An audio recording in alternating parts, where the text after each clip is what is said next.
Hey, welcome to Yall-itics here. Wheeler is here. Number one, you're finally with us for an episode. I'm glad you could come back and join us. Well, the problem is I haven't been on vacation or anything like that. It's that I'm always, basically down in the dungeon at work, doing all of the work that you're not having to do because you're out doing podcasts and having beers. You're shoveling it while I'm out here enjoying myself. Yeah. Always. Well, welcome back to you. Welcome back as well. Good to be back. We appreciate you downloading this episode or watching us on YouTube, wherever you're finding us. Thanks so much for listening. And this time we're at Peticolas Brewery, and this is just in the shadows of downtown Dallas. In the Design District here. In the Design District, yes. I'm a longtime fan of Peticolas beers. Their first one, their biggest beer, is called Velvet Hammer.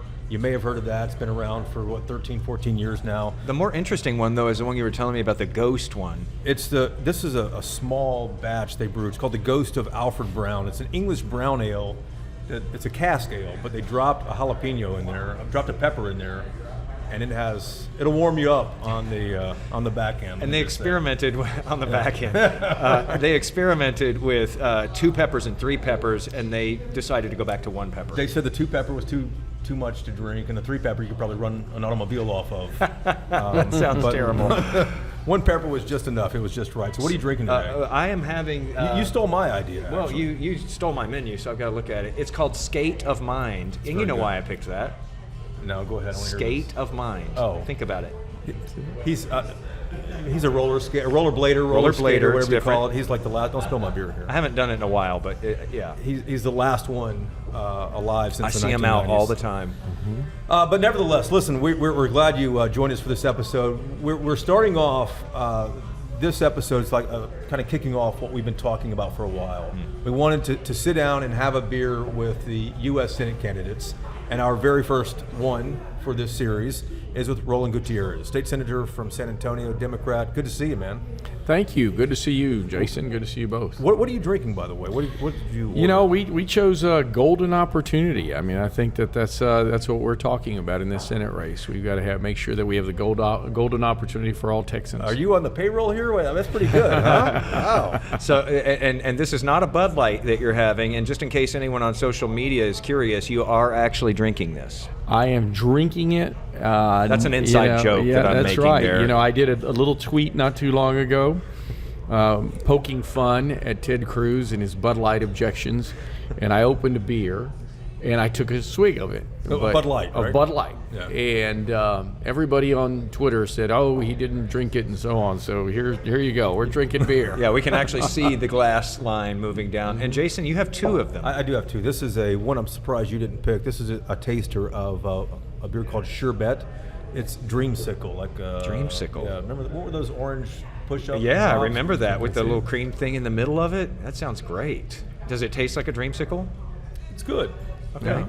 All right. My beer palate is not refined enough to really know. Not surprising. Yeah. Okay, so we have snagged Senator Gutierrez here in Dallas. You all are still in session in another special session. Yeah. We'll get into that in a few minutes. But we've been able to snag you here in Dallas. You're in town for a fundraiser. We know that money and politics go hand in hand. So let's just dive right in and talk about that part of it, because you're running for Senate against Ted Cruz. You got to get through this primary with several people already in there, including Colin Allred, the U.S. representative from here in Dallas. Let's talk about the money. Saw the most recent period. The campaign finance said that you had brought in $630,000 July through September. Allred pulling in $4.7 million in that same time. Cruz pulling in $3.1 million in that same time period. Not winning the money battle. Yeah, no. I mean, we're certainly not winning the money battle. It's pretty clear that Washington Democrats have kind of put their thumb on this case. What do you mean by that? You mean giving money to Allred? Or at the end of the day, these elections are so different, right, from statewide elections. And we're certainly the outsider and the underdog in this piece. We have, you do a lot of digital fundraising in this space, a lot of $5 and $10 donations. We have 1 million names, they have 10 million names. And so the challenge is trying to keep up. We're all getting the same 5%. The big fundraiser has never been Colin Allred or myself even, or for that matter, even Beto O'Rourke. The big fundraiser in this race is none other than Ted Cruz. He is hated so much a doorknob could go raise the money. And so we're out there pounding the streets every day. We're working hard. It's clear that we have more work to do, but we've seen where people have raised millions of dollars before and come up short. Our campaign looks like a real campaign. We travel this state every day. If I'm not in that session, you'll know that in this last quarter, I had 70 days to raise money because we started a little late in July rather. And so we had 2 special sessions, an impeachment trial that I had to sit there every day. And we're not making excuses. I'm just saying that we're putting in the work that we have to do to maintain our obligation to the Texas Senate and to the people of Texas, and pushing back against some crazy legislation. And here now we start yet another special session that we're in right now. Didn't have to be there today, of course. And so we're going to continue to talk to people about what matters most. And you're in town raising money. You're going to be at a fundraiser today, so That's we right. want to get some time. Our full expectation was that we were going to get outraised. We're going to get through this primary and things will level off. I assure you that. We'll raise a whole bunch of money after this primary. We will win. Getting through the primary is the challenge. Yeah. $630,000 for the, since you've been in the race. That's a tough hill to climb here. You have, 5.5 months before Super Tuesday, before you face Colin Allred? How do you compete against that? How do you get the money to get on social media, to get on TV, to get on the radio, to print signs? Because if I'm Allred and I have 4.7 million or whatever he has on hand, more than that, 7.9 million on hand, right. I believe. That's right. He has the ability to do that. You don't. Listen, we raise money every day. We're putting our message out every day. I full well expect that they'll swamp us in the mailbox. At the end of the day, I don't want to play punditry and I don't want to play demographics on TV. But the fact is, we do have a primary electorate, and Hispanics have performed well. But beyond that, I think that our message is vastly different from Colin's. He's a nice person. But he has this message of, we're going to incrementally change things. We're going to work with these folks. I know he uses the word bipartisanship a lot. It's a nice word if it were real. But our state and our country is on fire right now. We are really, really hurting. We've got people that Colin wants to be bipartisan, serve in a bipartisanship manner with them. They can't even pick a speaker right now. We don't need to hold hands with these people. We need to beat these folks. Look at what's happened here just in Austin. We've got a bunch of people that are pushing a voucher bill that makes no sense for Texas. And Ted Cruz is out there making threats against people in his own party that are going to work against that voucher system. Our message isn't about money. We're going to raise the necessary money to move about throughout the state and talk to people in a real way. Is that part of the reason why you jumped into this? Did you feel like Representative Allred was too middle of the road, that we maybe needed to hear a more progressive candidate? Beto O'Rourke got really close to Ted Cruz in the 2018 Senate race, and he wasn't trying to look middle of the road. Yeah, listen, and there's 2 schools of thought here, and I just looked at the numbers and didn't think that Colin could win, first off. What numbers Why do you not? look at? Internal numbers or what? You look at the internal number, the demography in this state, and it's just, I just don't see that it's possible that Colin can win this race. And certainly not in that message. We just did a poll, and that poll came out with Colin and I both behind 5 points. When you add his best bio and my best bio, I'm ahead of Cruz by 1 point, and he's behind Cruz by 1 point. And this is an internal poll.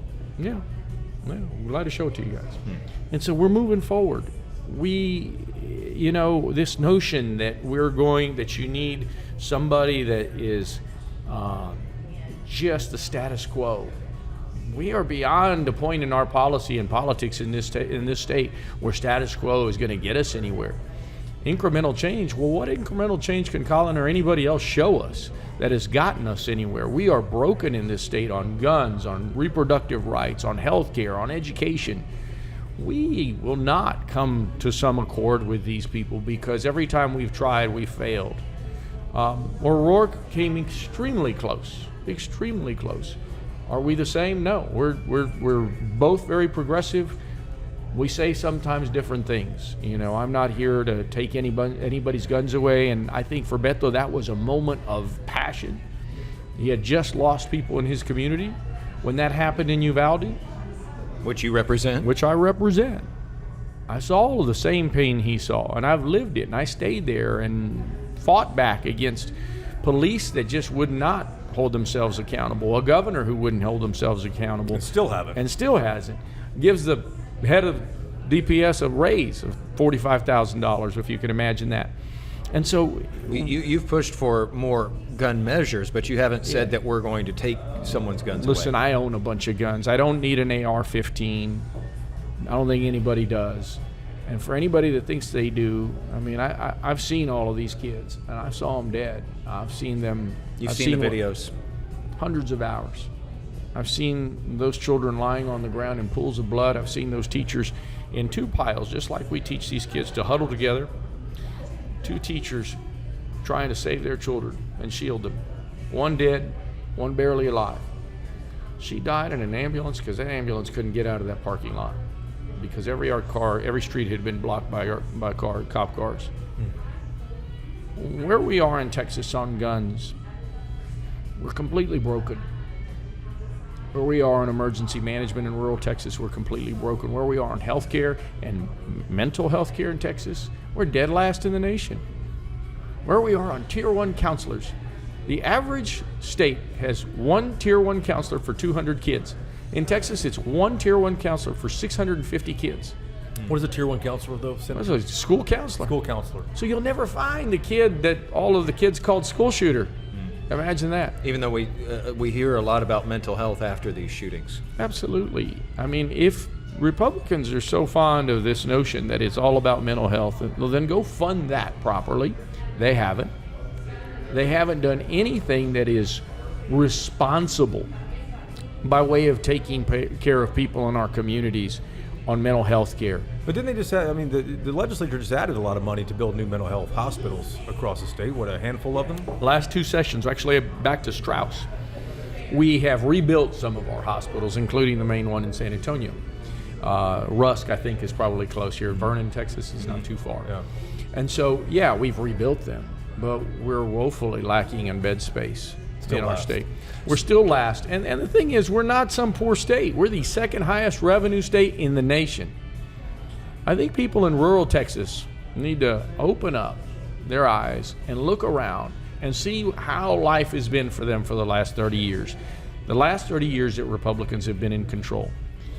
And what they'll find is that not a whole lot has changed. And these folks have been in control of this state. Look, Ted Cruz didn't break this all, but he embodies everything that's wrong. And we must get rid of this man because we have to create change in this state. You mentioned a moment ago, you've laid out a lot here. I want to talk about all of it with Jason too, but you mentioned a moment ago about South Texas, where you're from, and the Rio Grande Valley, and how Colin Allred's probably a little more popular up here in North Texas, and down there in South Texas, where a lot of Democrats are.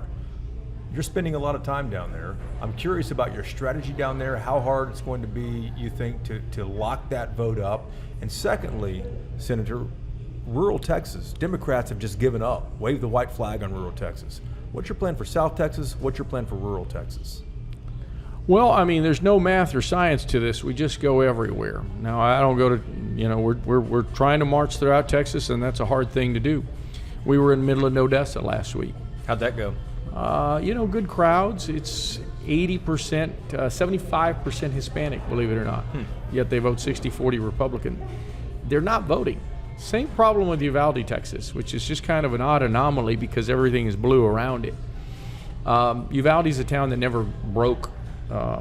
They just never busted economically. And so not a whole lot has changed in the last 60 years. We'll come up to Dallas pretty regularly because we feel we can make inroads here. We'll go to Houston pretty regularly. We'll be in San Antonio and Austin.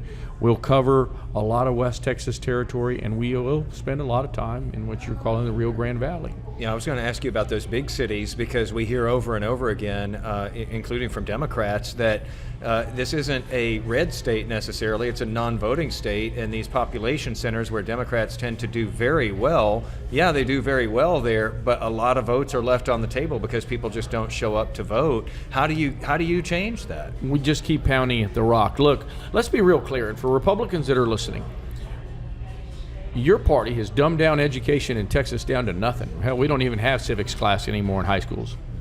That's the truth. Oh, I know, yeah. And that's where we are in this space, where we're 43rd in spending and 43rd in performance. You want to really inject some money into our economy and put Texas on steroids? Go fix that problem. Go spend more money on education. Don't create a charter school, a vouchers program like they want to do. Last week, Brandon Creighton and I were in a debate. He's a state senator. State senator. And he starts telling us that, there's fentanyl in our schools. And I said, well, there's school shootings too. And he says, yes, there's school shootings too. And our public schools are horrible. Well, you've been in charge for the last 30 years. You have been in charge of this state for 30 years. All of that happened on your watch. And if you go through every problem that people face in Texas, whether it's education, transportation, infrastructure on the grid, mass shootings, healthcare, they've been in charge of this state. Is that resonating with the independent Texans, though? I mean, as you know, the independents in Texas lean a little more conservative. Yeah. Is any of that registering when you go to Midland, Odessa, when you go to South Texas, when you go to Dallas, Houston? I was in Midland, as I said last week, and those folks, I was mildly surprised because I was talking to some teachers, and many of which were Republicans. And they loved what I had to say on vouchers, and they didn't like what their senator had to say on vouchers, because we share Region 18, he and I. Huh. And as I was leaving, they all came up to me and they wanted to take their pictures and so on. And they said, you know what? You're the first Democrat that's come out here, other than O'Rourke. The fact is, we need to invest time in talking to people in a real way and tell them the truth. Because the Republican sound machine only tells us one thing, and they tell us everything's a wreck. And it's a wreck because of immigration. Right. And that's it. That's all we hear from them. Well, they need to tell the truth about that too. I was going to ask you about immigration, because you're an immigration lawyer from South Texas. This seems like it's a good polling issue for Republicans in this state. People do bring up the border as a concern. Their views on how to fix it may be very different, but they bring it up as a concern. What do you say to those voters out there who consider the border to be a big concern? What do you tell them as a Democratic Senate candidate? I say one word, starts with a B, ends with a T, and I don't think I can say it on television. Or can I? Yeah, you can say it on here. This is I say it on this podcast. Yeah, I say bullshit. Yeah. And I'll tell you why. We've been lied to by these people over and over again on this issue. Look, we've been facing, immigrants have built this nation. For 200 years, we've had one group or another come into this country. And for the last 50 years, our southern border has seen people mostly from Mexico, and that Mexican immigrant, basically they're down to net zero now. And now we're seeing South Americans and Central Americans. But at the end of the day, and the United States Chamber of Commerce and every other Chamber of Commerce in this nation will agree with me, we need 30 million jobs to fill, vacancies in this state for jobs that Americans will not do. We don't need to build a border wall. That's just a complete waste of money. Last week, Colin came out for Trump's border wall and put out a press release, which is astounding to me. Hispanics, we're pretty deaf. You build a 20-foot wall, we're going to build a 21-foot ladder. We can do better than this. And what we absolutely need is a comprehensive immigration reform solution, which nobody in Congress wants to do. The Republicans want to carry their AR-15s and get on the gunboats and have the razor wire and show the nice images. We saw that today in the New York Times. And the Democrats, they want to clutch their pearls and not say anything. They want to hope it just goes away. Go fix the problem. You can create a country of origin program. We're about to unfold a comprehensive plan next week. Create a country of origin program where people apply for a job at the consulate in Nicaragua or El Salvador or wherever to process meat in Omaha, Nebraska or wherever. You match yourself to that job, you get background check, and in 90 days you're in here. Just like you do under the current H-2A or H-2B visa program. The problem is those two programs are bereft with ridiculous quotas, ridiculous bureaucracy, and ridiculous provisions that you have to go back every 10 months. That doesn't work for modern agriculture, and it doesn't work for modern temp labor. We can afford, without even affecting one American's job, the ability to bring in more people. Each year, 1.7 million people amass on the border. We can take the good ones from their own home country, and they'd have safe travel in with a visa into our country. We're going to do a lot more than that, and you'll see it next week. Well, a lot of these people, as you know, are coming from places that where the security situation is terrible. Yeah, Central America, Venezuela, places like that. I mean, they can't go to an embassy and apply for a... It's just one, Venezuela. Okay. You can't go to that one. You're going to have to find an embassy at a neighboring country. The fact is, most of them aren't asylum seekers, they're job seekers. They're job seekers. And if you come to our border and you have a criminal history, you're not coming in. And if you come into the United States on one of these visas I'm talking about and you commit a crime, you're going out. We gave you a chance. If you had to choose an issue that you think is going to be the pivotal issue, though, going into next year, what is it? Is it immigration? Is it abortion? What is it? Look, we have to solve immigration. We have to stop having people lob these bombs at each other, and we have to solve it. And there is a way to solve it, and it's called Congress has to do it. And Americans, while those guys are not doing their jobs, Americans need to open their eyes and say, here's a solution that makes sense. But that said, I think it's guns.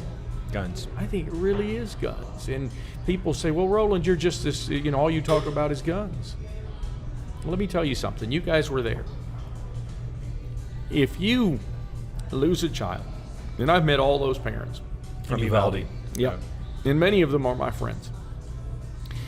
If you lose your child, when your child is born, all your hope, everything is in that kid. When you're a young man, you're just full of ambition and you want to go off and take over the world and so on. And then you have a kid, and all of your hope and your ambition changes, and it's just, how am I going to make this little baby's life better? Mm-hmm. And then 9 years pass, and your child is just taken away in a moment, in the most horrible way you could imagine. Do you really think that inflation or high cost of gas or even immigration matters to you from that point forward in your life? I submit to you that it doesn't. And we're living in a state and we're living in a country that is unique to this problem. The leading countries of the world do not have this problem because we have allowed anybody and everybody to have a gun. And in this state, you can walk down this street outside with an AR-15 on your shoulder, and a cop cannot even ask you a question as to why. So, hell yeah, that's a burning problem. A burning problem. Because we don't go to the mall the same, we don't go to church the same, we live with more anxiety. Hell, the state fair last week, 2 people shot. How in the world can we be okay with criminals having guns? How can we be okay with mentally ill people having access to guns, with 18-year-old boys having access to AR-15s? We can do common sense gun safety solutions, raising age limits, extreme risk protective orders, close the universal background checks to where we know who's got what, and we're done. But you tried that. This state just witnessed what happened in Uvalde. 19 murdered 4th graders, 2 dead teachers. It was not somewhere else. That was in Texas, and you stood up in front of the Senate and implored them to do something. They didn't do anything. And I will implore people in the United States Senate to do something. But isn't it a non-starter? No, I will never stop talking about it, and I'll never stop talking about this. I don't care if it's a non-starter. Moms all over this country need to get themselves activated on this issue, moms and dads. I promise you this, there is nothing more detrimental There's nothing more more full of horror. The only thing that these families have to get used to is a duller sense of pain. I'll never, ever stop talking about this, and I'll never stop fighting for change in this space, because it must stop. And yes, we must have an assault weapons ban on this gun. Fires 3 times the speed. AR-15. Yes, 3 times. It's the original M16 for Vietnam. Sure. Right. Fires 3 times the speed of a 9mm. When this kid put full metal jacket bullets, they turn on themselves upon impact, and they destroy your flesh, your blood vessels, your bones, everything. And those little kids, there was nothing left of them. I saw 2 little girls without a face. You can't imagine. I wasn't well for a long time. I'm a lot better now. What do you mean when you say you weren't well? I mean, listen, we sued the government to get this information. We lost the lawsuit, and then they said, you can have it. We just got to sign this non-disclosure agreement. I got a sued the Texas Department of Public Safety because the state would not release this. That's right. And I finally got it. And it's a disk drive the size of my phone, 2 terabytes, hundreds of hours of body cam footage. When they went in to shoot this guy, the first thing that happened, as soon as they busted in, they shot him, you hear off camera grown men crying, and you hear grown men throwing up at the horror of what their failure had done. Yeah, this is the most important thing in America. That changed you to see all of that? That's why I decided to do this. And Ted Cruz went down there, prayed with those people, didn't do a damn thing. And then he used him for a photo op. He doesn't care. Well, you have to care about people. We have to care about children in this country. We shouldn't allow children to be gunned down like this. If someone else has an AR-15 or other guns, with what all you've said, they may still say, this is another liberal looking to take my guns away. What do you say to that person? I own a bunch of guns. I get it. And I don't want to take anybody's guns away. And I don't think we can. It can. But we can stop selling them. And by the way, the AR-15s. Yeah, we can stop selling that one. We build 4 million of those a year. About half of them end up in Mexico in the hands of cartels. Just imagine that. We are building their illegal cartel army down there at the pace of 2 million guns a year. How do you like that? So, obviously, guns are one thing, but if you're elected to the United States Senate, there's a lot of other stuff going on around the world that you would be kind of overseeing. So let's go through a little lightning round here too. I want to ask about a number of issues. I want to start with Ukraine. Where do you stand with Ukraine? We got to keep fighting for democracy. What does that mean? More weapons? Funds, more weapons, more relief to Ukraine, because Putin is a danger to Europe and a danger to this country. So Xi Jinping. And you mentioned the southern border. I'll skip that since we just talked about that. Israel, Hamas. Support Israel, but more importantly, we support peace at all costs. How about the innocent civilians in Gaza?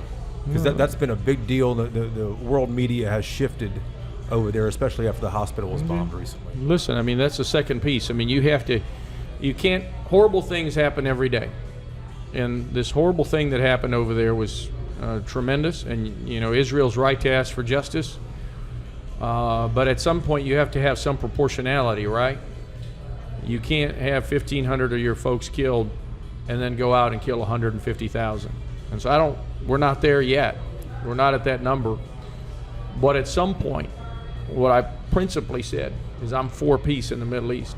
And we need to figure this out, and the United States needs to get in there, and this president needs to get in there in a real way and quash this once and for all. And whether that's a 2-state solution or a 3-state solution, we need to figure this out. And all of the entirety of those Arab states need to be part of this process. You've seen Israel, make inroads with Saudi Arabia, make inroads. Certainly they've been friends with Jordan a long time. They're making inroads with Egypt. Yeah. Iran, we've got to figure this out. How about Egypt? How about because they share the border with Egypt, obviously, so they've had a long-time relationship there. How about inflation? It's down. It's still high, but people are still paying. It's going down, but it's still high enough where people are still seeing it at the grocery store when they go buy something. What else could Congress be doing? Well, when you talk about this campaign and what it's about, and it's about pain, right? It's PAIN, not paying, but pain, people's pain. And so whether your kid got shot or something, just everyday pain. Listen, I still go to the grocery store. I remember when eggs were $6 a dozen. I remember when the avocados went up because of crazy Greg Abbott and his stunts on the border. I remember when limes went up. I talk to my neighbors every day at the grocery store when I go. People are hurting, and they're hurting in trying to make ends meet. We have to talk about health care. The rising cost of health care is killing the middle class and keeping the middle class from being able to do what your parents and my parents did, which was get out and do well for their kids. That's not the same anymore. We're stagnating, and every economist will tell you that. And we need to be able to support the middle class by controlling health care costs. Yes, there is some inflation, and yes, it's come down, but we absolutely must control health care costs. And yes, we must talk about Medicare for all that want it. Medicare for everybody, Medicare for all that want it. If some people want their private health care plan, have at it. But each and every one of us should be able to access the health care plan that our congressmen and women have. It's a damn good health care plan. And how do you feel about changing the rules about the filibuster in the Senate? Because a lot of things don't get done because you got to hit that 60 vote threshold to move forward. What are your feelings about that? Listen, we must. We are being held hostage by one man, and he's a Democrat. His name is Joe Manchin. That's why this seat is so important. That's why we must win this seat. Because Joe Manchin is holding us up from the things that most Americans agree with. Look at this. On gun safety, on raising age limits, extreme risk protective orders, and universal background checks, Republicans in this state were 65% in favor of. Across the nation, you'll find very similar numbers. Reproductive rights and election rights. Those are the things that most Americans agree with, and we've got one guy holding us up. Yeah, get rid of the filibuster. Joe Manchin, of course, is I put Democrats in air quote here, put a Democrat in air quote here, from West Virginia, who is arguably the most powerful person in Washington, D.C., because he's in a divided Senate. He's the one who decides what lives and what dies. But let me ask you, Jason mentioned you're an immigration attorney, you're a real estate developer, you're a state senator, you're a dad. What do Texans not know about Roland Gutierrez? Well, listen, I'm the son of immigrants. I've worked hard all my life. Where are they from? My father was from a little town called General Suazua, just north of Monterrey. My mother was from Freer, Texas, and she passed on when I was about 9 months old. Wow. And my father was widowed with 4 boys, and I had an aunt that had done well for herself in marriage down in Mexico. And she had this young woman that was working for her. She had been abandoned with 2 kids of her own. She came to take care of us, and we eventually adopted her kids. He was able to bring my stepbrother and my stepsister up, and that was a process. So we became the Mexican Brady Bunch. I mean, my parents taught me, look, this state is wonderful, and this state has been and can be wonderful again. But we've had people dividing us. And we grew up in a time in the 70s and 80s when, Hispanics, black, white, Czech, German, in San Antonio, so many different cultures, we all just got along. And I get that there's racism and prejudice in this state and throughout this country for hundreds of years. But Texas is unique and it's different. Sadly, over the course of the last 20, 25 years, we've had people pitting us against each other. Now that must stop. We have to understand that we're all in this together. And so my growing up in that culture, I guess not a lot of people know that because they say, hey, you sound like a redneck. But somehow I only spoke Spanish as a child. When did you learn English? I think it was watching a lot of Clint Eastwood movies, a lot of John Wayne movies. Huh. just along the way. Any advice your dad gave you? Work hard. He came from Mexico in 1950. He was 17 years old, and he worked so hard. And he not only was able to get out of that hard labor that he did, but he went on to work for a company called American National, and he rose in the company selling insurance. And he told me, you got to educate yourself. He had a third-grade education. He said, no one, they can take away everything from you in life, but they won't take away your education. He was right. So now you're working hard on the campaign trail. It is a more than full-time job. What do you foresee here? Do you think that this Democratic primary is going to be messy? Will it be ugly? Will Democrats be able to unite around whoever is chosen? Colin called me early on to kind of ask me for my support, and I said, well, you've read my name in the paper too. I'm stuck. I got to wait until this moratorium is over before I announce. I said, but here's what my expectation is, Colin. I expect that you and I are going to run a clean campaign, devoid of personal attacks. We're going to focus on the things that matter most to Texans. You're free to attack me on the record on the things that I've said and I've done. And I'm going to attack you on the things that you've said and you've done. Just like this wall thing that he's talked about. We'll continue to talk about that. And did he agree? He agreed. Have y'all talked since? I saw him at an event. And the last thing I told him is we're not going to have the same situation like we did before when one person didn't endorse the other. If he beats me, I'll endorse him. And I expect the same from him. What did he say? He said yes. So I think that that's fair play. I think that we need to clean up the nonsense of politics. And we need to have a discussion on the issues, and we need to figure out where we're different. And I think we are different on some things. I think, yes, I am more progressive on a lot of issues, and I will talk about Medicare for all. I will talk about expanding the Supreme Court. There's no magic to it. That happened in 1869, by the way. It was only because there was 9 circuits. There's 13 circuits now. We need a court that looks like America, one that's not bought and paid for. You got a guy here in Dallas, Harlan Crow, that bought a Supreme Court justice. How do you like that? So let's say you get past Colin Allred in the primary, and then it's Cruz after that. Are you prepared for that fight? Because I think most people would imagine that one's going to be an ugly one. But he's been listed by several sites as one of the most vulnerable incumbents in this upcoming election. I mean, look, he's vulnerable. I love to tease him. He pushes back. We push back on each other. So far, so good, and it's fun. I think he likes to pick on Colin a little bit too. I've seen some of his tweets on that. I expect that they will have a different kind of that Ted Cruz will have a different kind of opponent than he's ever had before. Someone who's not afraid of a fight. Someone that's going to push back on all of the bullshit that he's peddled.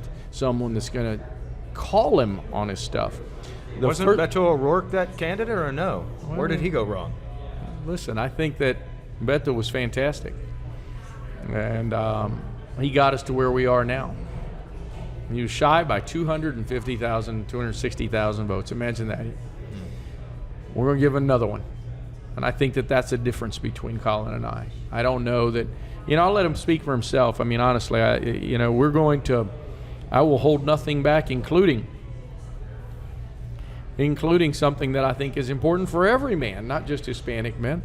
But listen, if any man calls my wife ugly and calls my father an assassin, well, they're going to get their ass kicked. They're not going to get my endorsement.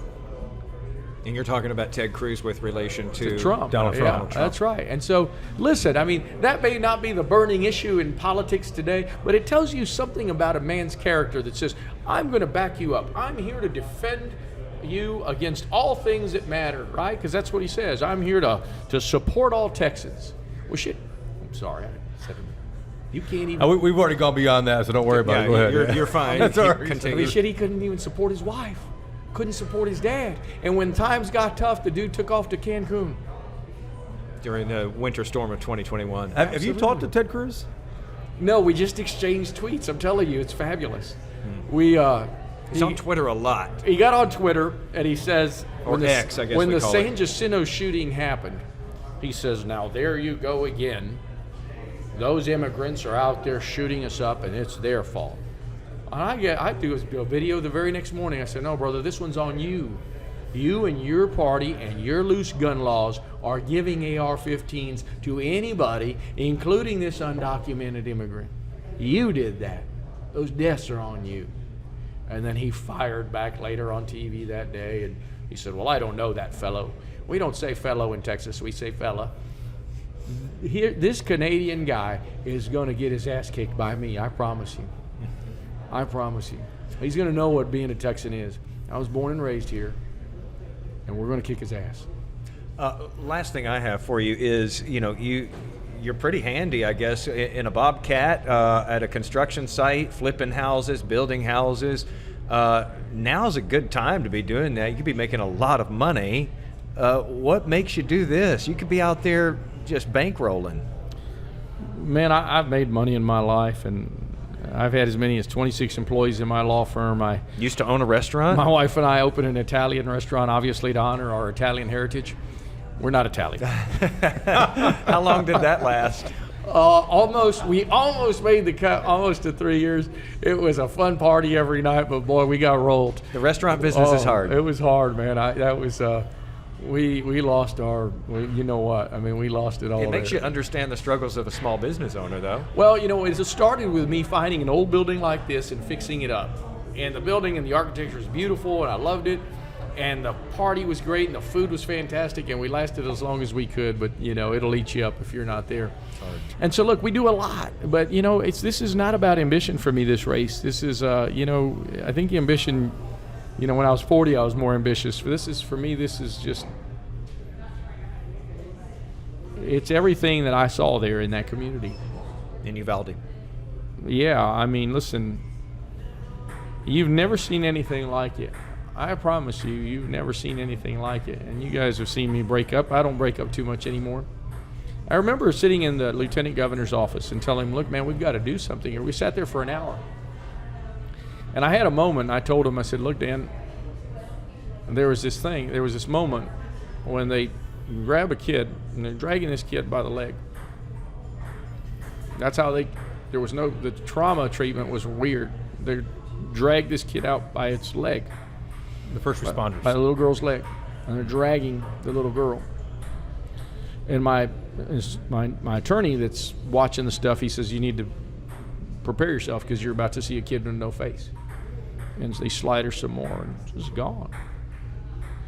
You've never seen anything like this in your life. Literally a room full of blood. I'm running because of that. I'm running because we must change this, because no parent should have to do what these parents have had to do. And I won't stop. And people might tell me, look, you're crazy or whatever, or you're a one-man show. We're broken in this country. We're not irreparably broken. We can fix this. We can fix this on everything that matters most, on guns, on healthcare, on education. We can do incredible things in our country. We just stopped doing that for about the last 30 years because somewhere down the line, someone said that government is bad. And government is good. I'll tell you what one great Republican said. His name was Abraham Lincoln. He said that the legitimate object of government is to do for the people that which they cannot do for themselves, like healthcare and education and transportation and infrastructure. People can't go heal themselves. And by God, we should safeguard our children. And because we made decisions somewhere along the way, and those decisions allowed everybody and anybody to access this kind of gun, we're living in this state of horror that we are in this country, that since Uvalde, we've seen 2 other mass shootings in the state, in Allen, just down the road from you, and in San Jacinto. And in between that time, we've seen hundreds of shootings and murders along the way of innocent people dying. And it doesn't have to be that way. It shouldn't be this hard to live in the United States, and it shouldn't be this hard to live in Texas. And it is hard for people, and politicians need to recognize that. You still tear up when you talk about this stuff. Did you ever seek any counseling or anything after watching all that video? I went to my therapist a couple times, and then, Did it help? yeah, I mean, look, you talk about it, you figure out how you manage it all, and it was pretty bad for a good long while. The problem is, so I saw that horror, and I saw those kids, and I know who they are, and now I know their parents. And I see every day, I see a Facebook post of the kid, of a child, when they were alive. And I saw the rest of it. And those parents are amazing. I don't know how you do it. I don't know how you wake up every day. I don't think I could. I think I'd be on some kind of pharmaceutical with the curtains drawn in my room. And they were, by the way, for a long time. I think a lot of people would. Yeah. You know. Well, last thing, I'm just curious, back to politics just for a moment here, Senator. Do you plan to debate Colin Allred? I hope so. I've asked. Have you asked him? We've asked his team. What have they said? We're asking them right now. Come on, Colin, let's go debate. This is the ask on yall-itics right here. All right. This is the ask. They have said we'll see. I'm ready to debate Colin Allred. I'm ready to debate Ted Cruz. I'll debate anybody on anything that they want to talk about, because there's not an issue or subject matter that I can't discuss and come up with a reasonable solution with. People have got to be tired of all of the BS that happens in Washington. I mean, it's really a lot. Here we have the so-called leading Democrat in this race, Colin Allred, come out for a border wall, essentially accepting Ted Cruz's position. And Ted Cruz had a lot of fun with it too on Twitter, by the way. This happened a week ago, or right before Israel. Sure. And so, yeah, I'm ready for a debate. I'm absolutely ready for a debate, and I look forward to it. Look, I've done a lot of great things in this legislature over the years, and I've done it through amendment processes. I've pushed Republicans in corners that they didn't want to be in, like creating the Farmer Suicide Prevention Act, which happened in 21, and this time in 23, Sid Miller comes back and he says, because of Gutierrez's amendment, we saved 60 lives. Sid Miller said that. The Texas Agriculture Commissioner. Yeah, Saved alive. 60 lives of farmers in Texas. And they tried to take the program away from him and give it to Health and Human Services. He said, yeah, that's great, you can do that. But you see this brochure here? And I said, yeah. Well, Health and Human Services isn't going to take this over to the rodeo, to the stock show, or to the Future Farmers of America stuff, or anything, or the ag fair. It's just not. It's the outreach that we created in that hotline. That program is now, I just talked to Dan Hunter in his office, is now being accepted by 31 states, and the federal government is looking to make that happen, make that a reality. People don't know this. Farmers have the highest incidence of suicide in the nation per capita. Imagine that. And it's because, for people who might be wondering why in the world, I mean, Crop failure away. every year, every year's one a crop struggle. failure away. Every It's year is a existential. struggle. They take out large loans in order to plant a crop, and if the weather's bad, then It was brought to me by a young lady who, in 21, before Uvalde, whose father killed himself when he lost the family farm. And the rest of that bill that they killed, because I put the medical side, the healthcare side in an amendment, the other part wasn't germane. The other part had a microloan program. Every upstate, the other northern state that's done a microloan program for farmers, microloan program, has been successful. They've made money on it. Farmers pay their debts. They just need a little help from time to time. So we can talk about what Colin's done and what I've done. And what I've done, like that program, like the National Center for Warrior Resiliency that takes veterans off of opioids, again with Republican opposition, save lives, saved our military bases, came up to Fort Worth and talked to Betsy Price. We had a hearing in Fort Worth because developers wanted to eliminate laws to allow them to develop around our military bases. Look, those are civilian jobs along with military jobs. We couldn't have another BRAC closure. I did that in 2015. We're going to continue to fight and push back against nonsense. And I think that hopefully people in rural Texas and other parts of the state will understand that most of what I talk about isn't partisan. It's just fairness and justice and equality for people. Senator, we appreciate the time. Yeah, we should tie it off there, It's been 'cause- enlightening, and I'm sure your staff is like, wrap it up. Yeah, because you've got a fundraiser Wrap to it get up. to, Yeah. Wrap and we it know up. how important that is in these races. Thank you so much. Thanks so much. For the record, if you can or cannot see this, I will state that half of the Golden Opportunity beer has been consumed. Yes, he's actually drinking it. And another quarter just went down right there. Yeah. Remarkably, you've already consumed your baby beer there that looks like it was ordered off a kid's menu. You're done. And most of your adult one, too. Well, And your questions weren't that long either. I'm surprised I'm still coherent, but thank you so much. Senator, thank you so much for the time, sir. We appreciate it. Appreciate you. Thank you, Senator. Thank you.